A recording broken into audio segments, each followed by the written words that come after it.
Okay, we're here with a special unit. This unit is so beloved to me. I've been with this unit since brand new to. And then tinatap natin siya as a medyo F-boy unit. Tapos ngayon, nagustuhan ng owner as gawin na siyang full turkey overland car. So, this is it, the 2012 Hilux 3.0 automatic 4x4. Okay, for this video, discuss ko yung suspension, bumpers, and everything else. And then next ko yung overlanding. As usual, sa akin mga videos, last ko yung overlanding kasi siya yung pinaka makulit natin ginagawa all the time. So, but okay, the bumpers and the suspension of this one, hindi tayo magko-compromise as well. Ikot tayo. I'll show you the bumpers. It's all TJM. TJM bumper, side rail, side step. It's all body color painted. Etong paint nga pala nitong car na to is from the LC200 dark deep black na paint. So repainted siya into this super glossy deep black. Na ito lang makikita mo when you see this rolling on the streets, iba kaagad ang dating nitong car na to. So we body color match the bumpers, side rail, side step, and also the rear bumper. Tapos ang mags na kinabit natin dito is siyempre ang madiin na TE37 na wala na to, discontinued na to. Tapos nakapreno rin tayo. Nakapreno din tayo na TRD D1 spec, big brake kit. Tapos suspension natin siyempre, it's the Platinum series upper arm. Nasa 40,000 upper arm pa lang.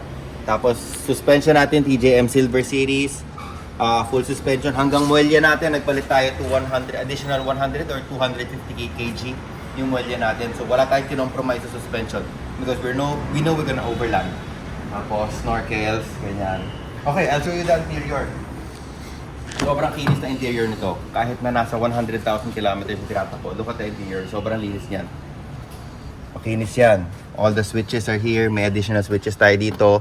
Siyempre, meron din tong compressor. Yung compressor natin, nakatago yan sa pinakailalim. I'll show you why we need a compressor. Una-una, the compressor is also pangtabi ng mga kukulit. Yan. So, may air horn tayo dito. So, pagtabi siya ng mga kukulit. So, naka-tuck under yung compressor natin. I don't know if makikita. Ayan yung tank niya. Ayan yung tank. Ayan yung tank. Tapos yung bomba nandyan. So medyo high mount na rin siya. Kahit lumubog yung gulong dito, hindi naman siya aabutan. Okay? So, basically, yung pa lang, sobrang pogi na ng car. Aside from that, nag-add na tayo. Ngayon yung stage, baga sasabihin natin, stage 4 na siya ng build. We added all the overlanding equipment. Okay, ano yung mga overlanding equipment na dinagdag natin? A roof rack, an awning, an RTT, a bed rack, and yung lutuan natin. Also pala yung water port. So I'll show you one by one kung paano natin siya kinabada. Let's start with the awning. The awning, ngayon ko lang ito nakita. Ngayon lang natin ito nakabit. It's a Wildland 270-degree awning. Kasi sabi niya, gusto niya malaki ang space. I mean, barkada ang i-host. So, let's see. Dito pa natin i-deploy. Brand new pa siya, may tag pa. Let's try to deploy it. Tingnan natin kung kaya ng one person. So, ganon. Ayun, may strap na siya. Siguro ito. Dito lang. Linisin. Anyway, ito yung strap. Ooh! And then we can strap it here. Okay, so ito yung 270 natin. It's freestanding.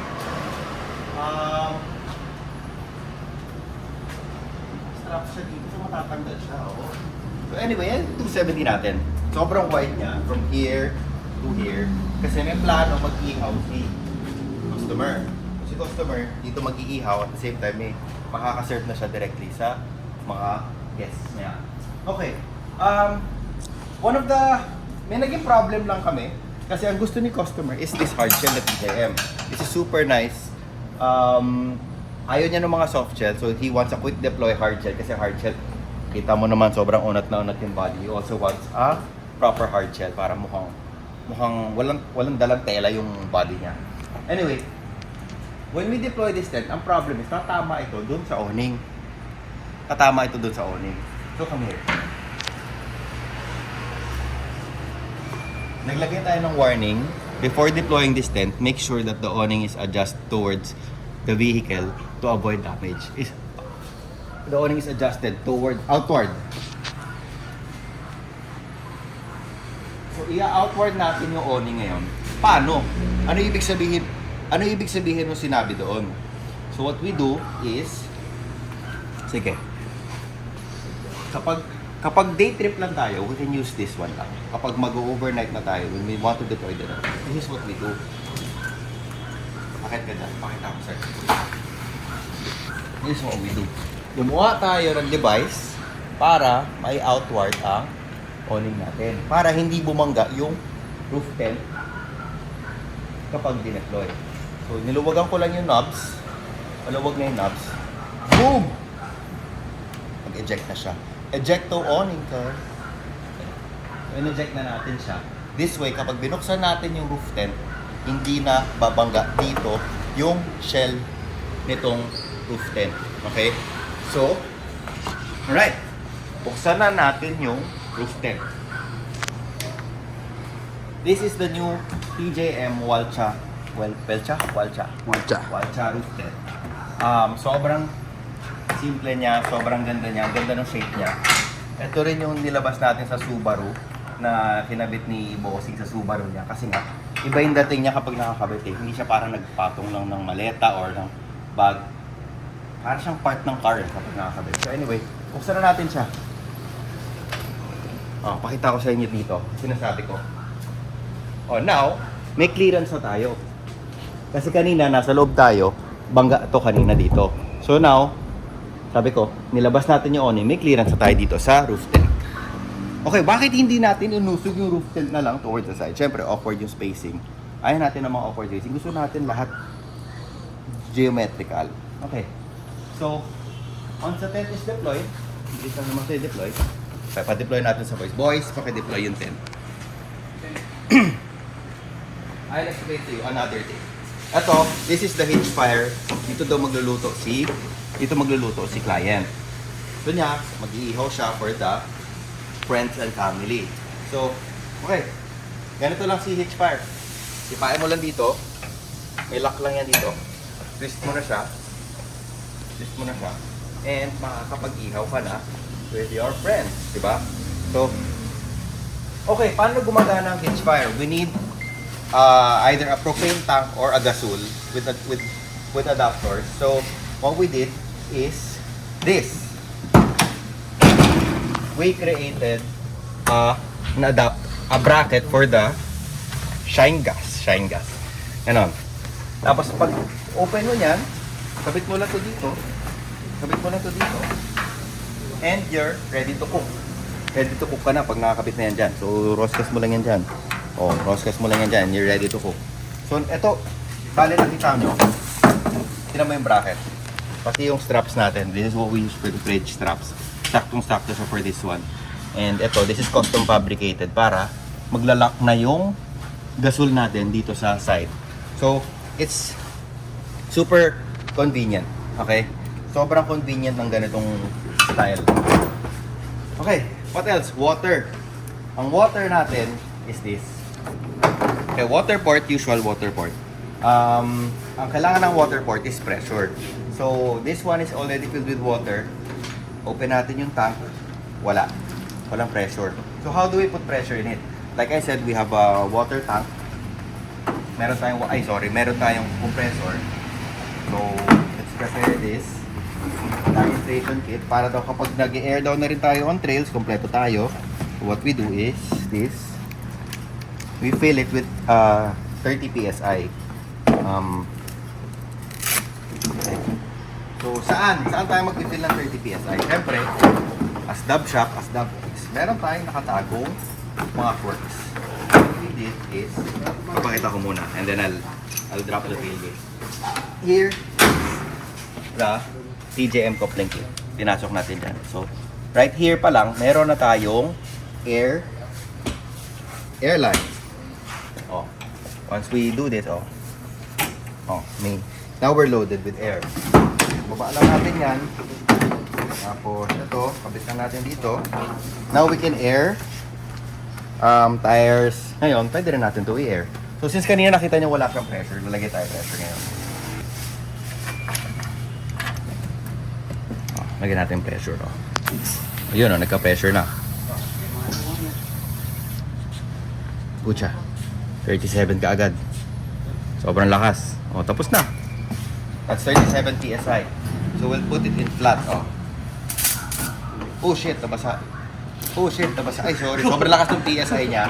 Ganon kabilis magkaroon ng water port sa system niya. Anyway, lakas niya. Sobrang lakas niya.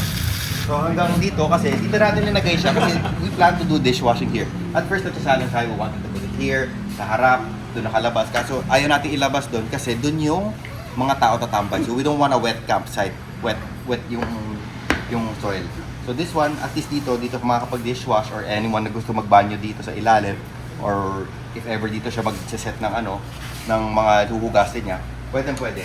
It's very easy. Tapos naglagay na rin tayo ng nozzle holder dito para it's easy and neat. Ganyan siya. Okay, so we can take it out already.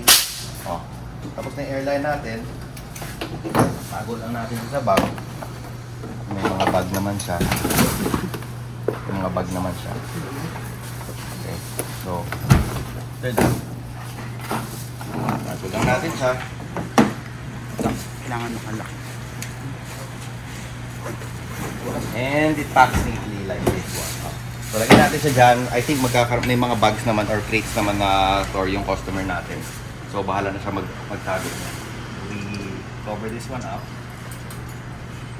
Tapos, at the same time nga pala, another benefit of having this utility box, we can put a very nice table underneath. Sobrang ganda ng table na to. This is the front runner aluminum table. Kita mo, nipis niya. So, set up na natin siya ganyan. Tapos, yan, nakita mo, rondo. Tapos, may table na tayo dito. Table na tayo dito. Diba? Sobrang ganda ng table. It's very sturdy. It's aluminum. So, hindi siya magra-rust. What I have in my car is a stainless one. Wala silang stock nun, pero mas maganda pala itong aluminum, mas sturdy siya. Ayan. Ang laki niya. Ang dami mong mapiprep dito. The gang can eat here. Sige, lagay natin dito. Tapos kunyari nagluluto tayo dito. Dito tayo dito, ganyan. That's how we set it up. Tapos ito. I-set na ganito dito.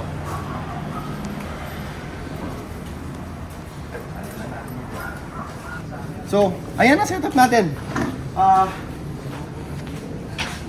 Any comments? Any suggestion what we could have done better? As you can see, does this car look like a trade rig? Mukhang hindi. Sobrang kinis niya. As in head to toe. Inside, outside, under. Alaga ni Dub Shop yan ever since. Tapos, linis lahat palagi, underwash palagi. Tanggal mugs, linis palagi na likod ng mugs. Preno, check palagi. Baby to baby natin to. So, what we did with this overland setup, we made it look like sobrang solid pa rin niya. Customer pa nga was asking, should he get another car or do another Sabi ko, your Hilux is very capable already. Sabi ko, malayo-layo mararating yan. We can just tweak it a little. Just like this one. Tapos, marami na tayo magagawa dyan. So, ayun. I think may trip si customer this weekend. We'll see kung paano nila gagamitin yung setup. Nung una, plano pala ni customer, day trip lang. And then eventually, sabi ko, alam mo, doon ka rin papunta mag-overnight ka rin, magpaplano rin kayo overnight. So, nasagad natin siya. Ayun. Take a good look at it. Sobrang solid ng kotse. From dito pa lang, from the tank mounts, from the water port, Ngayon, ito yung tent natin. Oh, look at the tent. Let's get the word. The tent itself. Ay, naka-memory foam na rin to. Naka-memory foam to inside. Tapos may sky roof, skylight na rin to. Moonroof, parang ganon, moonroof. Tapos, these are shoe bags. So, once you get up, iwan mo dito yung sapatos mo. This can be removed and cleaned. So, also this one, mga toiletry, kung ano mang gusto mo. Sobrang convenient na. Tapos na yung kotse. Hindi na lang tayo naglagay ng shower tent because the customer said it. I don't think it's comfortable for them yet to camp dun sa mga areas na walang banyo. But maybe soon, they will try. But for now, pagka-camping sila sa mga may maayos na CR. So, this is it. The Hilux Sagad 4.0 build. PJM, race, everything. Winch. Kailangan pa ba ng winch? Honestly, sa pupuntahan nila, I don't think so. Driver scale, mga ganun, pwede na. Konting tali, konting recovery gear, pwede na. So winch, I don't think kailangan pa for now. Camping lang naman tayo, I don't think kailangan ng winch. Also, if you might wonder, itong kinabit natin bracket na to. Ay, di matibay yan, di matibay. Guys, sobrang tibay niya. Kahit hanginin pa to, I don't think mababali yan. Kasi naka-platform tayo dun sa talagang original bracket niya. Dinagdagan lang natin siya ng bearing styles na ginamitan na ng konting genius act ng ating mga genius sa dub shop. So, sobrang tibay niyan. Ayaw niya bumitaw. So, tamo. Look, sobrang linis. Okay, I'll show you the engine bay.